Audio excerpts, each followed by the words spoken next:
Assalamualaikum warahmatullahi wabarakatuh. Alhamdulillahirabbil alamin wa bihi nasta'in wa ala umurid dunya waddin wassalatu wassalamu ala asyrafil anbiya'i wal mursalin sayyidina wa maulana Muhammadin wa ala alihi wa sahbihi ajmain, amma ba'd. Yang terhormat Bapak Rektor, Wakil Rektor IAIN Kudus, yang terhormat Ketua Lembaga Penelitian dan Pengabdian Masyarakat IAIN Kudus, yang terhormat Ibu Nusaibah MPD selaku dosen pembimbing lapangan KKN IKDR kelompok 56 IAIN Kudus, yang saya hormati Bapak Khairun Ni'am Ahmad S.Kep. NS selaku narasumber pada sosialisasi online pagi ini, yang saya hormati Ketua KKN IKDR kelompok 56 Saudari Vicky Via Ardianti, dan segenap tim KKN IKDR kelompok 56 yang saya cintai dan banggakan. Tidak lupa juga peserta sosialisasi online pagi ini yang berbahagia. Selamat pagi semua. Semoga senantiasa dalam rahmat Allah Subhanahu wa taala. Amin. Puji syukur kehadirat Allah Subhanahu wa taala yang telah melimpahkan rahmat dan hidayahnya kepada kita semua sehingga kita dapat berkumpul dalam sosialisasi online pagi hari ini. Salawat serta salam tak lupa kita haturkan kepada junjungan kita Nabi Agung Muhammad Sallallahu Alaihi Wasallam. Semoga kita mendapatkan syafaatnya kelak di hari akhir nanti. Amin. Terima kasih atas partisipasi dari teman-teman semua. Perkenalkan, saya Nurrufidah Azizah S., mahasiswi IAIN Kudus, selaku moderator dalam sosialisasi online pagi ini. Sosialisasi online pagi ini bertemakan disiplin masyarakat menuju adaptasi kebiasaan baru.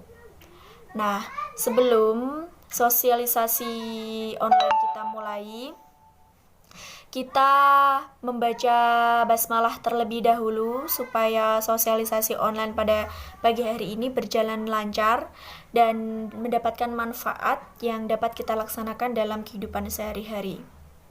Berdoa online dimulai. Ala hadihin niyah al-fatihah.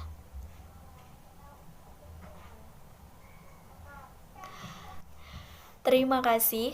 Acara selanjutnya yaitu pemberian sambutan dari Ibu Nusaibah MPD selaku dosen pembimbing lapangan KKN IKDR kelompok 56 IAIN Kudus. Kepadanya saya persilahkan. Assalamualaikum warahmatullahi wabarakatuh. Salam sejahtera bagi kita semua. Alhamdulillah wa syukrulillah ala ni'matillah wassalatu wassalamu ala rasulillah wa ala alihi wa sahbihi wa man tabi'a ba'da. Yang terhormat Rektor dan Wakil Rektor IAIN Kudus, yang terhormat Ketua Lembaga Penelitian dan Pengabdian kepada Masyarakat IAIN Kudus, yang terhormat Mas Khairun Ni'am Ahmad S.Kep. Nurse, Staff Public Safety Center 119 Dinas Kesehatan Kabupaten Pati, selaku narasumber dalam acara sosialisasi pagi hari ini. Yang terhormat segenap peserta dan audiens sosialisasi, serta tidak ketinggalan mahasiswa kelompok 56 KKN IKDR IAIN Kudus yang saya sayangi dan saya banggakan. Pertama, puji syukur kehadirat Allah Subhanahu wa taala yang telah memberikan karunia dan nikmat kesehatan sehingga kita dapat mengikuti acara sosialisasi pagi agung yang senantiasa mencintai kita, Nabi Muhammad Sallallahu Alaihi Wasallam yang menjadi cahaya bagi seluruh perbuatan mulia. Ketiga kalinya, saya di sini selaku dosen pembimbing lapangan kelompok 56 KKN IKDR IAIN Kudus mengucapkan banyak terima kasih dan mengapresiasi setinggi-tingginya kepada narasumber, kepada seluruh peserta, kepada komite penyelenggara yakni kelompok 56 dan berbagai pihak yang telah aktif berkontribusi, berpartisipasi, dan memberikan support demi kesuksesan acara pada pagi hari ini. Saudara sekalian, peserta sosialisasi yang saya hormati, perlu saya sampaikan bahwasanya kegiatan sosialisasi ini merupakan bagian dari rangkaian kegiatan kelompok 56 KKN IKA di RIAIN Kudus sebagai wujud pengabdian kepada masyarakat. Khususnya dalam upaya meningkatkan kesadaran dan kedisiplinan masyarakat untuk senantiasa menaati protokol kesehatan di era kebiasaan baru atau bisa kita sebut dengan era new normal. Saudara sekalian peserta sosialisasi yang saya hormati, hadirnya COVID-19 beberapa bulan terakhir merupakan sebuah realitas yang harus kita sikapi secara bijaksana dan penuh kewaspadaan. Pasalnya, virus COVID-19 ini menyebar dan menular dengan begitu cepat. Sebagaimana data yang dihimpun oleh Kementerian Kesehatan Republik Indonesia, tercatat sampai detik ini ada sekitar 98.000 orang yang terkonfirmasi COVID-19. Tak dapat dipungkiri, hadirnya COVID-19 di tengah-tengah kita telah melemahkan beberapa lini kehidupan, seperti diantaranya adalah ekonomi, pembangunan, kesehatan, dan juga pendidikan. Namun, sekarang bukanlah saatnya untuk saling mencari kambing hitam atas situasi dan kondisi yang terjadi. Hal krusial yang dapat kita lakukan adalah dengan menjaga diri sebaik mungkin, di antaranya dengan menerapkan physical distancing, mengenakan masker, mencuci tangan dengan sabun, serta meningkatkan imunitas tubuh. Saudara sekalian peserta sosialisasi yang saya hormati, melemahnya beberapa sektor seperti ekonomi, pendidikan, pembangunan, serta kesehatan sebagai implikasi dari munculnya COVID-19 selanjutnya menjadi bahan evaluasi pemerintah pusat untuk mengeluarkan regulasi terkait new normal. Dalam hal ini, masyarakat diberikan kesempatan untuk melaksanakan aktivitas normal seperti sedia kala, namun dengan mengimplementasikan beberapa kebiasaan baru sebagai ikhtiar untuk menjaga kesehatan dan keselamatan diri. Saudara sekalian, peserta sosialisasi yang saya hormati, pada akhirnya semua regulasi dan kebijakan pemerintah tidak akan ada artinya, tidak akan berjalan lancar tanpa adanya dukungan penuh dari seluruh elemen masyarakat. Untuk itu, marilah kita bersama-sama memutus mata rantai penularan COVID-19 sehingga dengan segera Indonesia akan pulih dan terbebas dari COVID-19. Saudara sekalian, peserta sosialisasi yang saya hormati, demikian yang dapat saya sampaikan.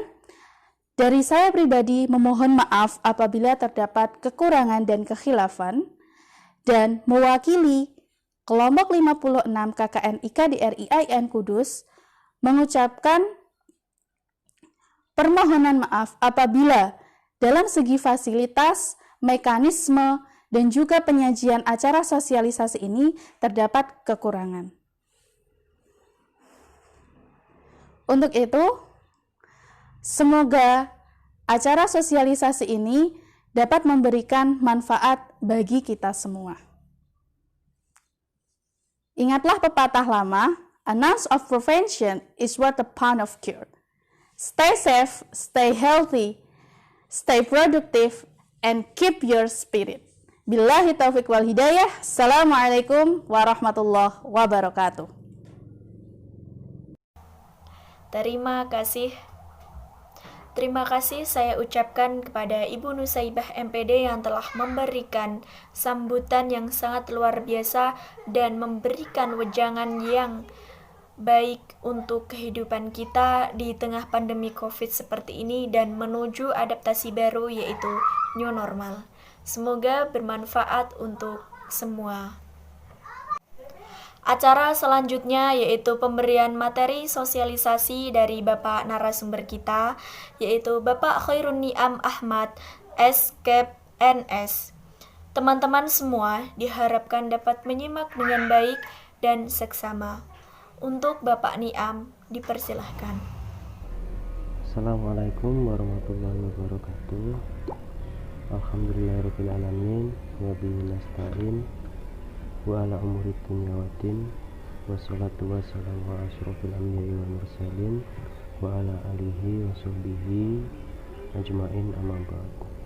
Yang terhormat Rektor dan Wakil Rektor IAIN Kudus yang saya hormati, juga Ibu Nusaibah selaku dosen pembimbing lapangan kelompok 56, dan juga mahasiswa-mahasiswi PGRI IAIN Kudus.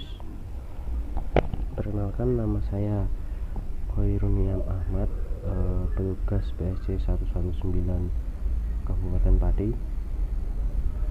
Di sini akan berbagi ilmu, yaitu mengenai adaptasi baru untuk kebiasaan baru atau new normal di era pandemi COVID-19.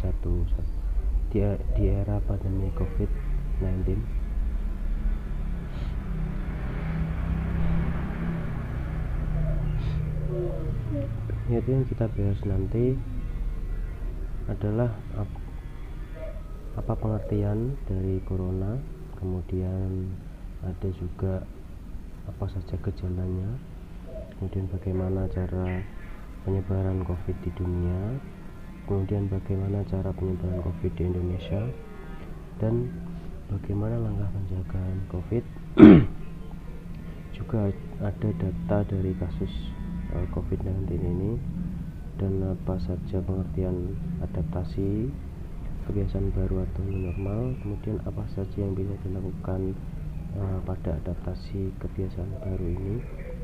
Yang kesembilan, ada apa saja tambahan yang dihadapi masyarakat dalam apa saja tahapan yang dihadapi masyarakat dalam mengatasi kebiasaan baru ini atau menghadapi kebiasaan baru. Yang pertama, kita bahas dulu tentang coronavirus atau virus corona 19. Mungkin semua teman-teman atau semua saudara sudah mengetahui apa itu corona, apa sih COVID-19 itu. COVID-19 ini adalah keluarga besar virus yang dapat menyebabkan penyakit pada hewan, manusia. Pada manusia, beberapa coronavirus diketahui menyebabkan infeksi saluran pernapasan, yaitu bisa seperti flu, kemudian batuk, kemudian sesak nafas juga. Kemudian COVID-19 ini bisa menular disebabkan oleh virus yang paling baru ditemukan. Virus dan penyakit ini tidak diketahui sebelum wabah dimulai di Wuhan atau di China pada Desember 2019. Dan sekarang COVID-19 ini menjadi pandemi yang menyerang banyak negara secara global.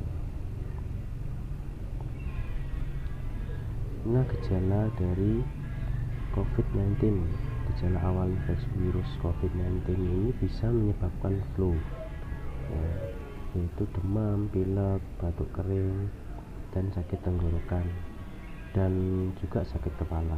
Setelah itu gejala dapat sembuh atau malah memberat. Itu penderita dengan gejala yang berat bisa mengalami demam tinggi, batuk berdahak, bahkan berdarah, sesak napas, dan nyeri dada. Gejala-gejala tersebut muncul ketika tubuh bereaksi melawan virus corona. Secara umum ada 3 gejala yang bisa menandakan seseorang terinfeksi virus COVID-19, yaitu yang pertama ada demam atau suhu di atas 38 atau 37,5 di atas normal derajat Celcius, kemudian batuk kering, dan sesak nafas. Gejala COVID-19 ini umumnya muncul dalam waktu 2 hari sampai 2 minggu setelah penderita terkena atau terpapar virus COVID-19 ini. Nah, gejala umum lainnya termasuk batuk, kehilangan nafsu makan, kelelahan, sesak nafas, produksi dahak dan nyeri otot, dan juga sendi. Gejala seperti mual, muntah, diare telah diamati dalam berbagai presentasi gejala yang kurang umum, termasuk bersin, pilek, atau sakit tenggorokan. Kemudian bagaimana penyebaran COVID-19 di dunia? COVID-19 ini virus corona yang pertama kali muncul menyebar manusia berasal dari kota Wuhan, Cina pada Desember 2019. Nah, setelah ditelusuri ternyata beberapa orang yang terinfeksi memiliki riwayat yang sama, yaitu mengunjungi pasar basah, makanan laut, dan hewan lokal di Wuhan. Berita ini dilansir dari The New York Times. Kemudian pasar ditutup dan didesinfeksi sehingga hampir tidak mungkin untuk menyelidiki hewan mana yang mungkin merupakan asal mula yang tepat untuk penyebaran virus ini atau yang mengawali virus tersebut. Hewan mana sih yang ada kategori dalamnya itu mengandung virus COVID-19. Kemudian ada juga nih yang membahas tentang kemungkinan bahwa kelelawar menularkan virus ke hewan peralihan seperti terenggiling yang dikonsumsi sebagai makanan lezat di berbagai bagian di Cina, dan mungkin kemudian menular virus itu ke manusia. Sebuah penelitian menyebutkan bahwa virus ini memiliki utusan sequence genetik yang mirip 88% dengan virus corona dari kelelawar. Hal itu menjadi dugaan sementara dari mana virus corona tersebut muncul. Tapi itu belum pasti karena penelitiannya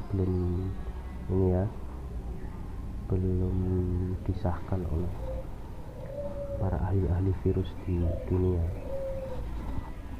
Kemudian ada beberapa negara yang jumlah kasus virus coronanya itu tercatat di dunia ini, ada 19 negara, dan Indonesia ini berada di urutan ke-19 dengan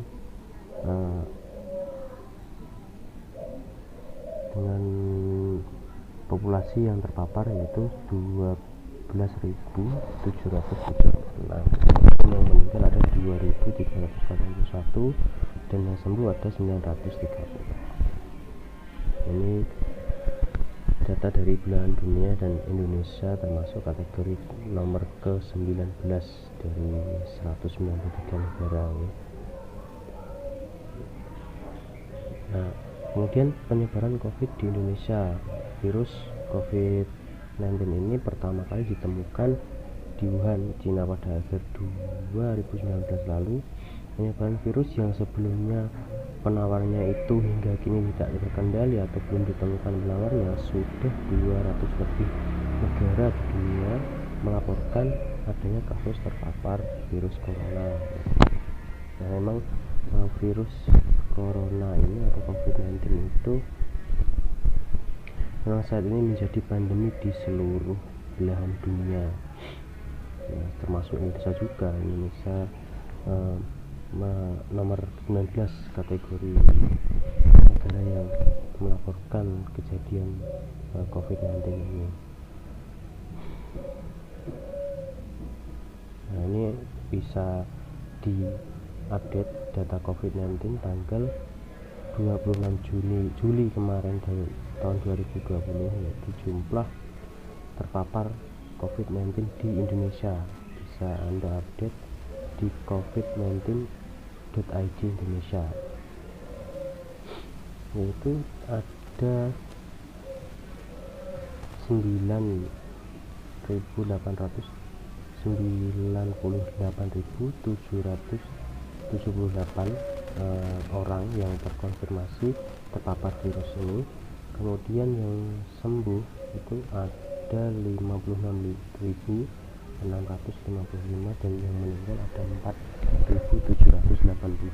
Itu yang ada di Indonesia. Anda bisa mengaksesnya lengkap yaitu di covid19.id.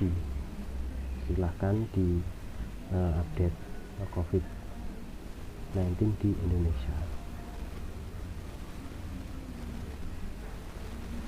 Kemudian cara pencegahan virus corona. Yang pertama, sering-seringlah mencuci tangan. Sekarang kan sudah ada itu cuci tangan pakai sabun, caranya sudah ditempel di tempat-tempat yang dianjurkan untuk mencuci tangan terlebih dahulu. Itu ada 6 langkah cuci tangan, itu ada petunjuknya. Kemudian jaga jarak setidaknya 1 meter dengan orang yang batuk atau bersin. Tidak hanya yang batuk atau bersin juga ya. Untuk saat ini kita anggap saja semua orang itu terpapar, supaya kita itu bisa membentengi diri sendiri. Misalkan dengan orang yang memang tidak ada gejala apapun, kita tetap harus social distancing atau menjaga jarak setidaknya 1 meter dan hindarilah kerumunan. Kemudian setelah menyentuh barang atau tempat-tempat umum, menyentuh pagar atau apa, itu usahakan hindari menyentuh mata atau hidung dulu. Karena kalau ini ada virusnya atau ada virus, kemudian Anda menyentuh mata, itu kan ada cairan, ntar masuk, gampang sekali virus itu akan masuk, apalagi kalau pakai makan. Kemudian yang keempat, pastikan Anda dan orang-orang di sekitar Anda mengikuti etika batuk dan bersin dengan cara menutup mulut dan hidung dengan siku terlipat atau dengan menggunakan tisu. Nah, kemudian tisunya dibuang. Kan sudah, kalau belum tahu caranya batuk yang efektif itu seperti itu. Nah, pakai siku ini. Bersin atau batuk caranya begini. Nah, gitu. Kemudian yang kelima, tetaplah tinggal di rumah jika merasa kurang sehat. Jika Anda merasa demam, nggak enak badan nih, usahakan tetap di rumah, karena kalau Anda keluar itu akan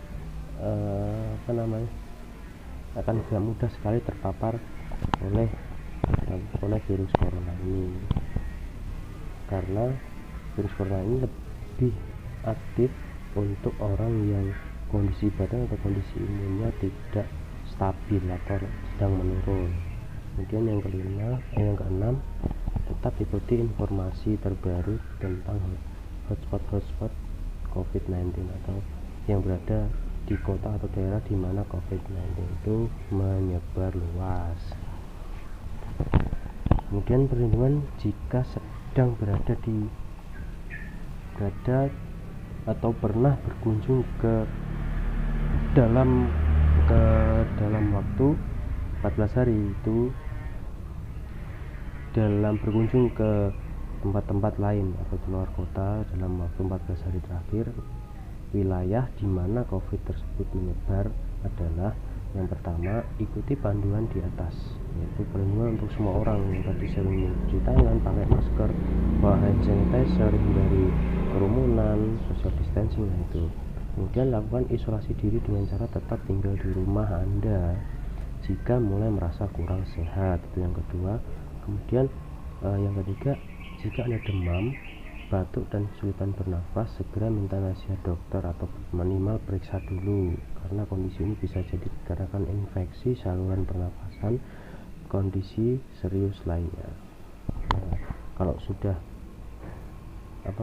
berkunjung ke tempat zona merah, misalkan keluar kota yang memang diberitakan kota tersebut itu sedang mengalami zona merah saat pandemi, itu caranya setelah berkunjung dari sana, usahakan mengisolasi diri sendiri di rumah selama kurang lebih 7-14 hari kalau Anda merasa tidak enak badan. Kemudian kalau memang muncul gejala-gejala yang seperti batuk, demam, sesak nafas, sakit tenggorokan, itu diperiksa dulu ke dokter untuk mendapatkan penanganan yang lebih maksimal. Kemudian virus corona ini atau COVID-19 itu mengakibatkan dampak, yaitu ada dampak negatif dan dampak positif. Yang pertama, dampak negatifnya yaitu perekonomian di seluruh dunia itu menjadi menurun. Kemudian ada penyalahgunaan narkoba dan alkohol meningkat. Kemudian kepanikan belanja dan kelangkaan barang. Kemudian tenaga medis mengalami kelelahan fisik dan mental karena setiap hari COVID itu meningkat terus. Tidak ada turunnya, belum ada turun dari berita yang orang yang terpapar penyakit atau virus COVID-19 ini. Kemudian perubahan dalam berinteraksi dan bersosialisasi seperti sekarang ini. Sebenarnya seminar kan dilakukan dalam satu gedung dan pesertanya dalam satu gedung juga, tapi karena adanya pandemi saat ini ya begini, bisa lewat HP atau lewat online atau lewat webinar, seminar online ini. Kemudian ada penurunan penggunaan transportasi umum, ya, karena orang kan ada yang takut, ada yang bodo amat, maka penggunaan transportasi umum ini menurun penggunaannya. Soalnya kalau dia beroperasi kan sama saja mengumpulkan banyak orang, kecuali kalau alat transportasinya itu dibikin jarak satu orang, bangkunya itu satu, berjarak lagi kosong satu, terus ada orang itu satu, itu kan udah beda sendiri, udah menaati protokol kesehatan yang berlaku. Kemudian ada peningkatan transaksi non tunai. Nah, kenapa ada peningkatan transaksi non tunai? Itu dikarenakan untuk mengurangi jumlah COVID, alangkah baiknya itu pembeliannya dilakukan secara online atau lewat HP. Misalnya jual beli online pakai aplikasi online yang ada di HP. Nah, kemudian ada dampak positifnya juga dari akibat pandemi virus COVID-19 ini, yaitu kesadaran masyarakat akan pola hidup bersih dan sehat itu meningkat.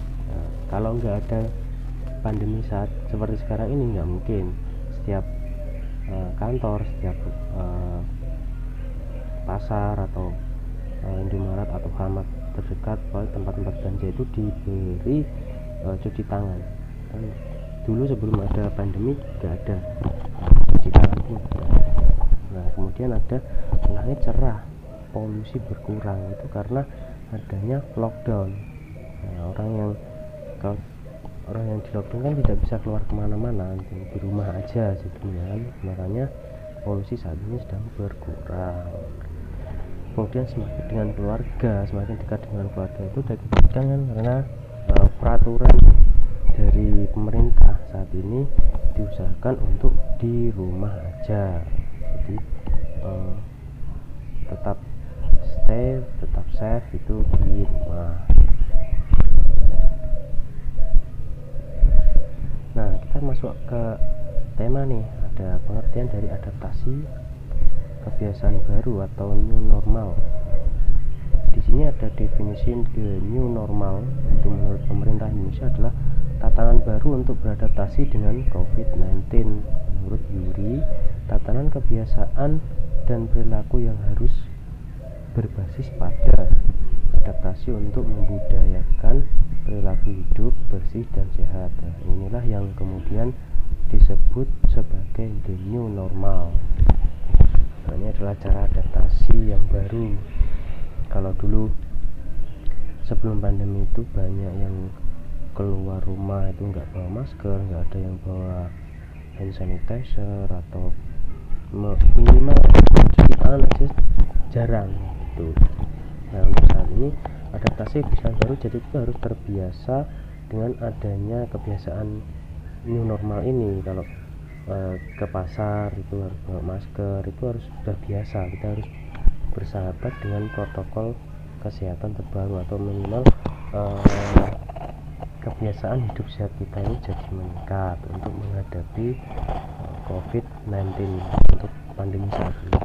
Tujuan dari the new normal ini adalah agar masyarakat tetap produktif dan aman dari COVID di saat pandemi ini. Nah, agar tetap produktif, bisa kerja, bisa mencari uang, bisa mencukupi kebutuhan keluarga. Nah, itu kita lakukan the new normal. Kemudian hal yang bisa dilakukan pada adaptasi kebiasaan baru yaitu wajib pakai masker. Nah, ini kalau keluar rumah pakai masker.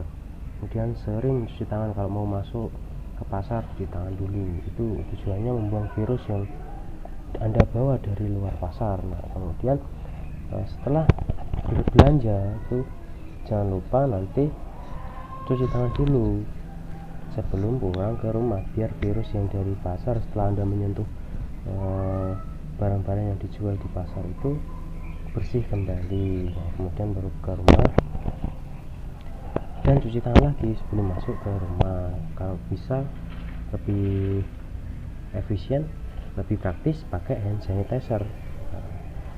Setelah menyentuh hand sanitizer, tapi boros juga ya, makanya diminimalisir menyentuh barang-barang yang kurang penting.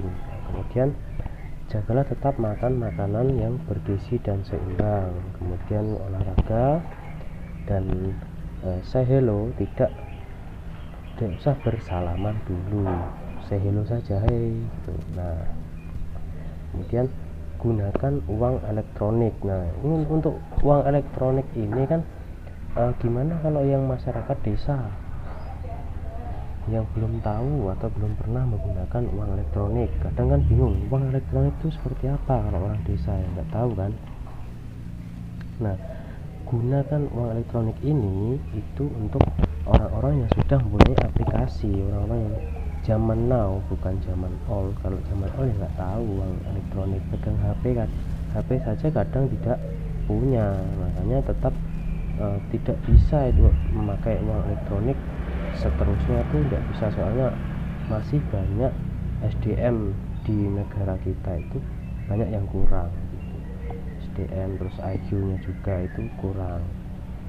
Nah, kalau uang elektronik kan untuk yang orang-orang baru, orang zaman sekarang yang malas keluar, belinya pakai online, dia transfer pakai online juga, barangnya datang. Nah, dia tinggal di rumah aja, tinggal pakai ketik HP ini mau beli sayur, nah, pakai Gojek atau GoPay. Nah, setidaknya gitu.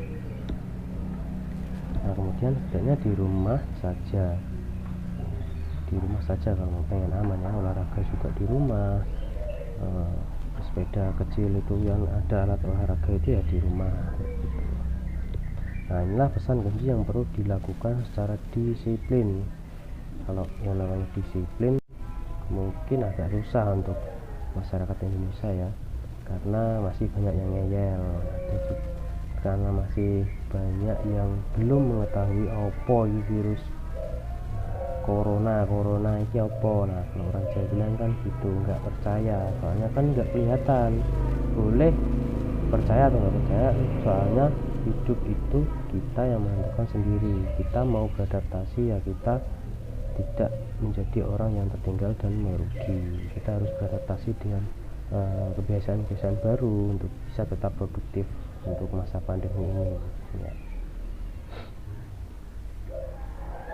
Kemudian yang ke-9, ada tahapan yang dapat dihadapi masyarakat dalam menghadapi kebiasaan baru ini. Yang pertama, sebelum ada kebiasaan baru ini kan kita dihadapkan dengan situasi yang tidak pasti atau ketidakpastian. Nah, momen dari COVID-19 ini kan tidak pasti, kita tidak tahu virusnya bagaimana menyerangnya, tidak kelihatan, makanya tidak pasti. Dan itu terjadi selama berbulan-bulan saat ini. Kemudian momen-momen ketika COVID ini merebak dan saat kebijakan karantina mulai diimplementasikan atau diperlakukan, orang-orang mulai dilanda perasaan ketidakpastian. Sebagian besar mereka gelisah dan bertanya-tanya, kapan sih pandemi COVID-19 ini berakhir? Nah, bagaimana jika keadaan tak menentu? Ini menghancurkan pola kerja dan rutinitas lazimnya. Fase Ketidakpastian ini ditandai dengan perasaan terganggu yang berlebihan, dan orang-orang merasa cemas, emosional, dan kebingungan karena tidak pasti gitu. Ada yang percaya, ada yang tidak. Nah, gitu. Kemudian yang kedua ada tahap disrupsi ya. Ketika fase ketidakpastian benar-benar nyata, mulailah keadaan menjadi tak terkendali. Nah, terjadi disrupsi besar-besaran, perusahaan, sekolah, universitas, badan pemerintahan, dan lembaga swasta lainnya merasakan dampak luar biasa.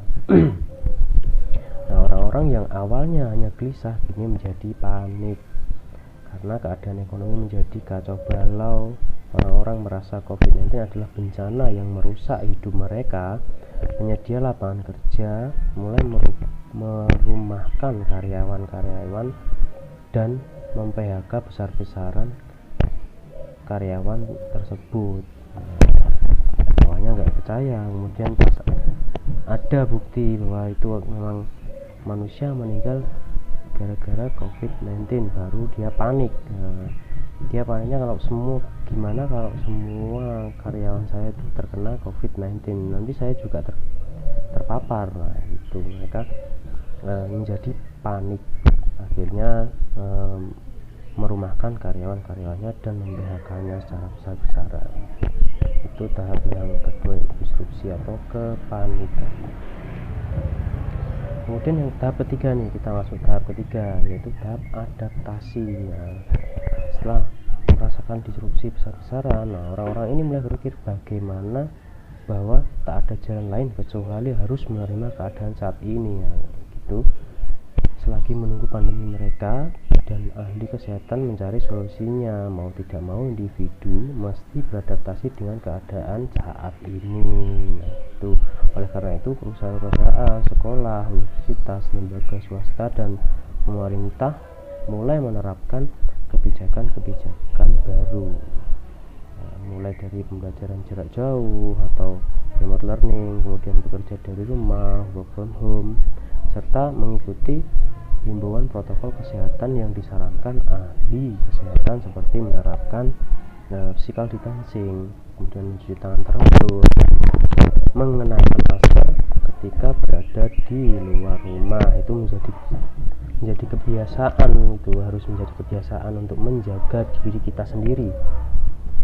Kalau memang kurang kesadaran ya, orang yang tidak percaya bahwa ini adalah pandemi, biasa aja keluar rumah nggak pakai masker, nggak menerapkan pola protokol kesehatan. Nah, itu terserah mereka, karena ini hidup kita yang menentukan. Kalau kita memang sadar atau menyadari pandemi saat ini, ya kita ikuti protokol atau anjuran kesehatan yang telah berlaku saat ini. Nah, mau tidak mau itu harus beradaptasi dengan lingkungan yang baru. Itu adalah new normal, bukan new normal kita akan kembali lagi seperti sedia kala. Itu enggak.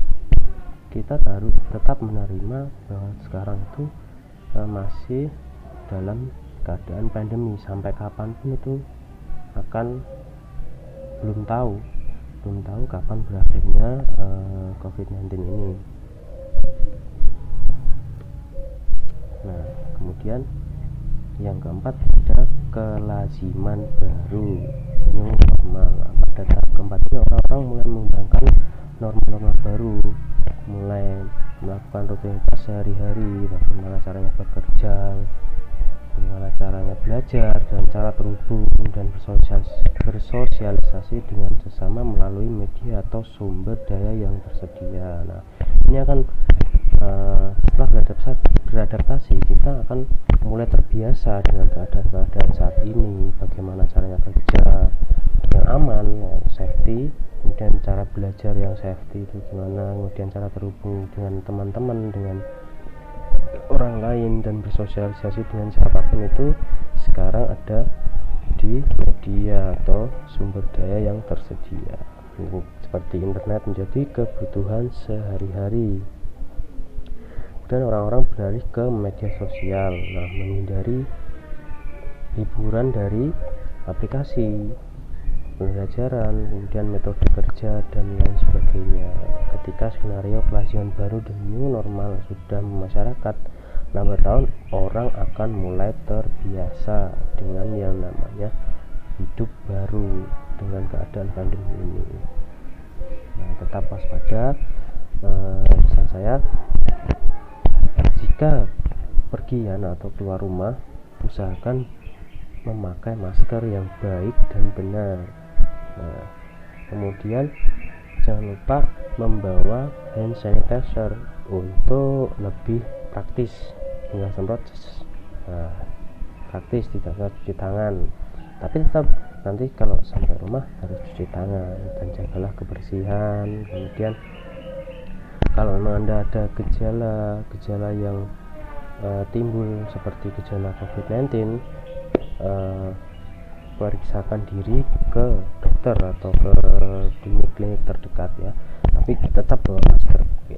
Usahakan bawa masker, kan sekarang kalau tidak bawa masker dikenakan sanksi denda juga. Nah, makanya kalau mau lebih aman tetap selalu bawa masker dan dengan baik dan benar.